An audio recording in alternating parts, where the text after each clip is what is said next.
부동산 문 대통령의 부동산 방안 4가지 특별 지시, 다주택자는 조이고 생애 최초 구입 기회는 늘리고, 이런 또 뭐 엉터리 같은 말을 꺼내내기 시작하고 있습니다.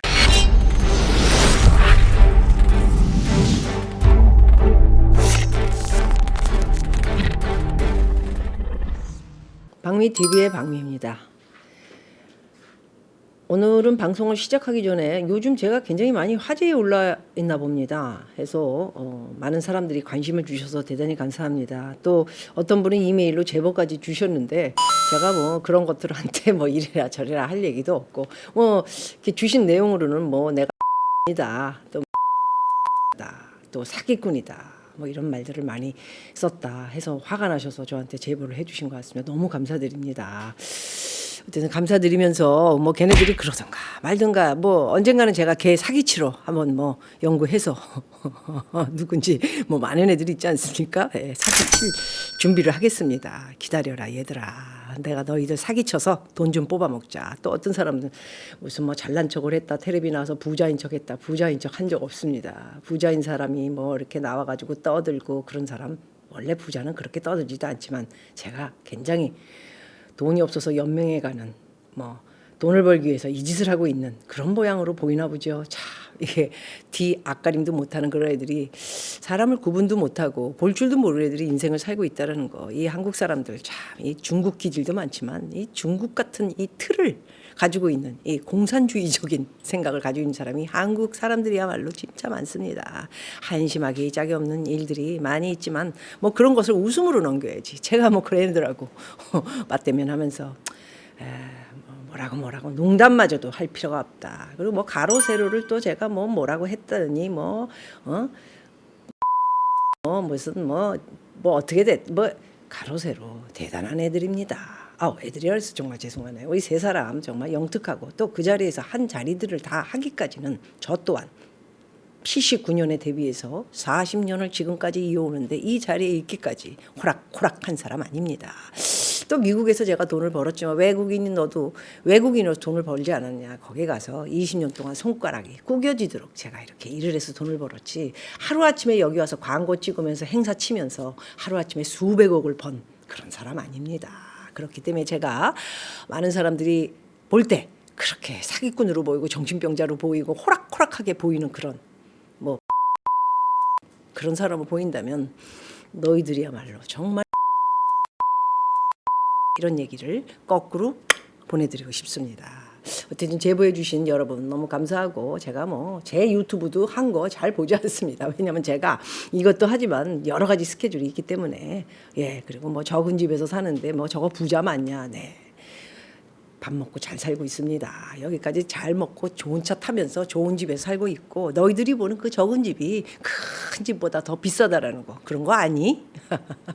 너희들이 있는 곳이 어쩌면 평당 1,000만 원이라면 여기하고 비교가 안 되는 그런 적은 곳에 살고 있지만 굉장히 비싼 곳이다. 이런 것도 투자의 내면에서 공부가 필요하다, 이런 생각을 갖고, 역시나 똑같이 제가 오늘 이런 이야기를 하면서 부동산 문 대통령의 부동산 방안 4가지 특별 지시, 다주택자는 조이고 생애 최초 구입 기회는 늘리고, 이런 또 뭐 엉터리 같은 말을 꺼내내기 시작하고 있습니다. 굉장히 지지율이 떨어지니까 문통이 불안한 느낌이 드나 봅니다. 뭐 1년 반 남았지만은 1년 반 중에 이제 6개월 남았죠. 대선 후보들이 올 겨울부터 나타나기 시작한다면 거의 뭐 대통령이 뭐 얘기한들 관심도 없고, 그러기 전에, 더 욕먹기 전에 돈 뭐 쿠폰 뿌리고 돈들은 막 줘가지고 좋아하고 그래서 굉장히 이미지가 업돼 있는데, 갑자기 그 정은이하고 여정이 때문에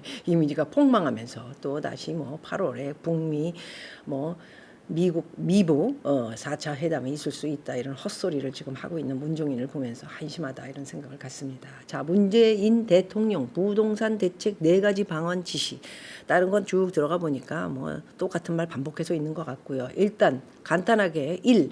실수요자 생애 최초 구입자 전 월세 거주 서민에 대한 지원 방안 마련.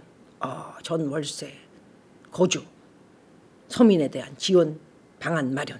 드디어 전세 자금도 그냥 공짜로 주는 것으로, 여러분들 우리 이렇게 생각합시다. 그리고 또 그냥 전세 싫으면 월세 사는 사람도 매달 200짜리.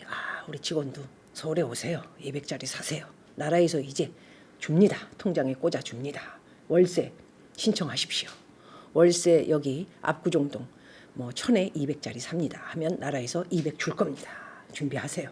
여기 안쪽으로 들어와서 애기 좋은 학교 보내고 그렇게 살 준비하시고, 전세도 뭐 어찌 보면은 10억 7억은 그냥 공짜로 이렇게 대준다, 이런 얘기가 곧 나올 것 같습니다. 그 다음에 실수요자 생애 최초 구입자들, 실수요자들 뭐 집을 처음 사거나 꼭 필요해서 사는 사람들, 생애 최초 구입자들에게 좋은 기회를 주겠다, 이런 말씀도 이렇게 하시면서 옳은 말입니다. 돈 다 대주시면 됩니다. 국가가 돈이 지금 너무 많아가지고 뭐 지금 뭐 공식적인 이 발표가 난 게 있지 않습니까? 미국에 이렇게 로비를 한 갖다 뿌려가지고 말하자면 트럼프도 그거 삼고 북한에 이렇게 좀 회담을 하면서 김정은이 와서 악수까지 하는데 이 많은 로비를 벌렸다, 이런 기사도 떴는데 막 돈을 그냥 막 뿌리고 있어요. 전 세계 막 그냥 미국에다가도 로비 자금으로 막 주고, 그냥 서울에다가도 실수요자 뭐 전월세 거주 뭐 서민에 대한 뭐 지원 방안 이런 거 다 주려고 하니까 기다려 봅시다. 돈을 다 나라에서 줄 겁니다. 걱정하지 마십시오. 주택 공급 물량 확대, 이거를 굉장히 조이고 있었죠. 주택 공급 물량을 많이 늘리면 또 많은 사람들이 집을 가지고 있다가 또 사가지고 뭐 집값이 올랐다 이런 소리 들을까봐 여태까지 조이고 시시하다가 이게 아니었나 보다, 이제서야 뭐를 꽝 하고 맞았는지. 두 번째, 주택 공급 물량을 하겠다. 주택 공급 물량 어디다 하는 건가요? 대전에 하나요? 아니면 지방 저기 또 파주나 또 뭐 저 김포 옆에 또 더 시골 뭐 이런 제3도시에서 이제 제4도시, 제5도시 일로 이제 발표해놓고 이제 끝나는 건가요? 문통은 어찌 되는 건가요? 공급 물량 어디다가 하는 건가요? 네, 한번 여러분 어디다 또 공급 물량을 하는지, 여러분들 우리 직원을 비롯해 여러 사람들이 원하는 것은 이 수도권, 이 아운데에 있는 이곳에 물량이 많아서 이곳에 살고 싶은 건데 자꾸만 저 시골로 보내니까 거기마저도 자기네들끼리 이렇게 물건들이 3억에 샀던 물건이 5억으로 올라가고 5억에 샀던 게 7억으로 올라가고, 이런 지금 불상사가 일어나고 있는 것이죠. 두 번째, 주택 공급 물량 확대. 제가 볼 땐 꿈 같은 얘기 같습니다. 3번, 집값 불안 시 즉각적인 추가 대책 마련. 이거 지금 계속 22번 6.17 부동산 대책까지 추가 대책이 나오고 있는 거 아닌가요? 국회에 나가서 김현미가 떠드는 뉴스를 보게 됐습니다. 몇 번을 부동산 정책을 썼습니까? 했더니 4번을 썼다고 하는군요. 이게 눈 하나 흔들리지 않고 구라방을 치는데 제가 깜짝 놀랐습니다. 그러면서 지금 계속 작동이 되고 있다. 잘못을 인정하지 않고 계속 쭉 가는 이 김현미는 이게 뭐 제가 볼 때는 또 이 자리를 내놓는다 하더라도 문재인 문통께서 좋은 자리로 보내려고 지금 뭐 이미 자리를 끝냈다. 12년을 연명할 수 있는 저기 시골에 뭐 무슨 자리다, 이런 소리를 제가 들으면서 정말 웃음밖에 안 나왔습니다. 이 엉터리 같은 부동산 정책으로 이런 집값을 50%가 넘는 집값을 올려놓고는 또 밥 먹고 살기 위해서 금방 끝나는 국회의원보다는 지방에 가가지고 한 자리 하고 12년 쭉 죽을 때까지 먹고 살아라, 또 자리를 맡는다고 하니 정말 대단한 정권이다, 이런 생각을 가져봅니다. 세 번째, 집값 불안 시 즉각적인 추가 대책 마련. 네, 이거 계속해서 지금 정책을 내놓고 있는 김현미 말만 듣고 우리가 뭐 따르지도 않지만 별 뭐 신경도 쓰지 않겠습니다. 무슨 계획을 또 대책을 마련을 하겠어요. 곧 그만둘 사람이. 네 번째, 다주택자 등 투기성 주택 보유자 부담 강화. 이거 지금 부담 강화한 거 아닌가요?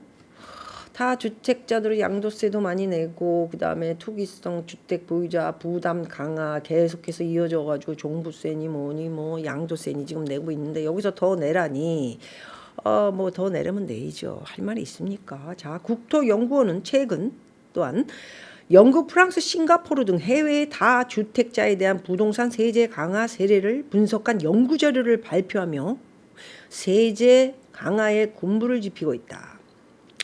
영국은 150만 파운드, 우리나라 돈으로 22억, 초과 주택 취득 시 집값의 12%를 세금으로 내고 또 다주택자는 3%포인트의 중과세율을 적용받는다고 합니다. 이거를 아마 또 도입할 건가 보죠. 이거 가지고 꿈쩍할 사람이 그다지 많지 않지 않을까 하는데 어쨌든 임차인 보호 방안도 추가 대책으로 거론되고 있다. 아까 한번 말씀드렸죠. 주보 첫 번째에 들어가 있는 전셋값이 올라 매매 가격과 격차가 줄어들면 갭 투자 전세 낀 매매가 활발해지면서 집값을 자극할 수 있기 때문이다. 현재 여당 의원들도 전월세 상한제, 계약 갱신, 무한 청구권, 전월세 신고제 등의 법안에 발의가 됐거나 발의될 예정이다. 이런 내용입니다. 자, 계약 갱신 무한 청구권 그렇게 합시다. 저도 뭐 어떤 애들이 지금 뭐 이렇게 유튜브로 뭐 돈이나 있는 것 같이 보이지도 않는 거지다. 내가 거지가 사기꾼이다. 사기를 치면서 부자라고 했다 그러는데 이 거지면서 사기꾼이 유엔빌리지의 제 재산입니다. 유엔빌리지 얘들아 내가 수십억짜리 집이 있다. 그래 미안하다. 사기꾼이고 돈도 없는 거지가 유엔빌리지 집이 있고 내가 사는 데는 그래 나는 굉장히 좁은 집에서 살아. 큰 집을 싫어해. 그렇게 사는 것도 거지고 뭐 돈도 없는 뭘로 보이는지 그래 어쨌든 그런데 내가 가지고 유엔 빌리지에 이 전세를 놓은 것 같은 경우에 이제 법을 바꾼다면은 뭐 물론 이제 그 전에 놨던 사람 것까지는 계약이 끝나고 다음번부터 계약을 놨을 시에 제가 20억에 계약을 했다 했을 경우에는 내 유엔빌리가 전세가 한 20억 나갑니다. 20억 어떤 데는 뭐 28억, 30억까지도 나가는 그래 얘들아 내가 그런 집을 가지고 있다. 전세가 20억에서 30억까지 나가는 집을 가지고 있어. 그래 그거 말고도 예산이 많다. 거지 아니다. 네, 돈 자랑하는 건 아니고 돈이 있으면서도 근검절약하면서 검소하게 적은 집에서도 살고 있어. 아주 조그만 집이야. 니들이 본 대로 그래 한 평, 두 평짜리 그래 고맙다. 어찌됐든 그렇게 다시 계약을 했을 때는 이제 무한 청구권 이제 뭐 함부로 내보내지도 못하는 것이죠. 이런 경우에는 계약을 한 사람은 오히려 큰 집을 가지고 있는 사람은 이익을 얻을 수 있습니다. 이게 무슨 말인지 하시겠지만 잘 들어보십시오. 이게 집이 헐어가지고 이제 마지막에 전세를 놓는데 저 같은 경우에도 전세가 기간이 이제 2년 끝나고 나면 나간다고 합니다. 나가게 되면 다시 새로운 사람을 집어넣을 때 부동산비, 그죠? 집을 얻어준 복비를 비롯해 또 도배장판 해달라 그러고 뭐 물이 샌다, 뭐 한다 이게 살면서도 부러뜨린 거 이런 거 다 고쳐야 됩니다. 이게 상당히 돈이 듭니다. 수천만 원 듭니다. 그래서 제가 볼 때는 오히려 이런 무한 청구권, 이게 무한으로 전세 주고 있어라. 한 번 그냥 뭐 20억에 놓고 쭉 있는다면 그것처럼 뭐 골치 아플 거 없습니다. 차라리 이게 낫습니다. 예. 나가려고 그러는 사람도 이런 법을 만들어 놓으면 쉽게 나가기 어렵습니다. 왜냐하면은 자 이거 뭐 쭉 있게 이렇게 만들어 놨는데 나갈 때 시간을 많이 줘야 된다. 갑자기 나가는 거는 법으로 안 된다. 이렇게 만들어 놓으면 주인도 좋고 매부도 좋고 이렇게 됩니다.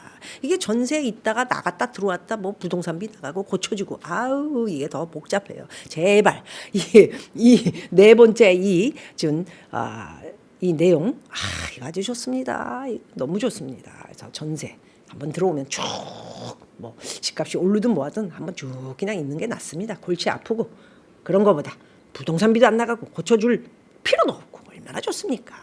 이 룰을 한다고 하니까 저는 너무 반갑다. 박수 치고 싶습니다. 자, 어떤 교수분께서는 집값 잠깐을 잡을 수 있을지는 몰라도 중장기적으로 효과를 보기는 어려울 것이라는 교수, 뭐 전문가들이겠죠. 이런 사람들이 또 판단을 했습니다. 저는 사실 현재 집값이 올라가고 있다 할 때 부동산을 다 팔려고 지금 노력하고 있습니다. 이게 개인적인 얘기인데 여러분들한테는 제가 이런 얘기를 하면은 또 받아들이기 집을 팔라 그러더니 이거 뭐 괜히 잘못 판 거 아니야? 잘못 팔지 않았습니다. 지금 오늘 아침에 제가 부동산 두 분과 통화를 하고 왔는데 제가 작년 얘기했던 현재의 집값, 수도권 안에는 그 값이 더 이상 오르지도 않고 있고 보합 상태에서 집이 팔려고 그러는 사람들이 그다지 세금을 많이 내니까 물건이 많이 안 나와 있는 상태인데 살려는 사람들은 좀 있다. 그러나 또 집을 보더니 비싸다고 안 사더라. 제가 경험자입니다. 이게 또 사무실이 하나가 뭐 꽤 값이 나가지요. 저도 돈이 없어서 이걸 팔아서 세금 정리도 하고 뭐 회사도 이끌면서 이렇게 좀 편안하게 갈래니까 그 집 내놓은 지가 사무실 내놓은 지가 미국에서부터니까 제가 지금 6개월이 넘었습니다. 이게 7월이지 않습니까? 이 정도로 신문 보도와 현실은 조금 다르다는 것을 알고 계셔야 할 것 같습니다. 저도 제가 이거 뭐 하나 팔아서 세금 엄청 냈습니다 하고 한번 영수증을 한번 보여드리려고 했는데 아직까지는 영수증이 안 나오네요. 왜? 오피스가 안 팔렸기 때문에. 하나밖에 없는 집도 정리를 하려고 제가 오늘 아침에 결정을 해서 집을 전세가 들어있지만 끼고 파는 걸로 좀 결정을 해 주십시오. 제가 팔 때는 과감합니다. 집이 많이 올랐다고 하더라도 지금 시장을 보니까 오히려 집이 오르긴커녕 제가 팔려고 그랬었던 값보다 떨어져 있더군요. 이건 뭐지요? 현실을 말씀드린 겁니다.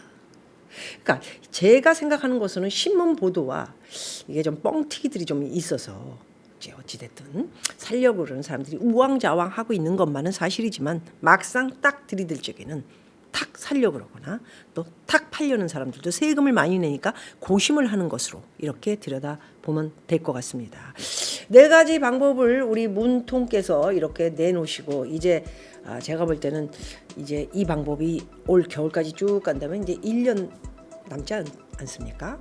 그 안에 뭐 흐지부지 다 넘어가지 않을까 합니다. 제가 볼 때는 이 방법은 별로 크게 채택이 될 이유도 없고 하지도 않고 김현미는 떠날 것 같고 문통도 다른 일 때문에 어마어마한 일들이 사건들이 터질 일들이 지금 많이 기다리고 있지 않습니까? 흐지부지 이 사건은 끝나지 않을까. 그리고 사람들이 다 지금 비웃고 있습니다. 이렇게 끝이 날 것 같습니다. 한번 비웃어 볼까요?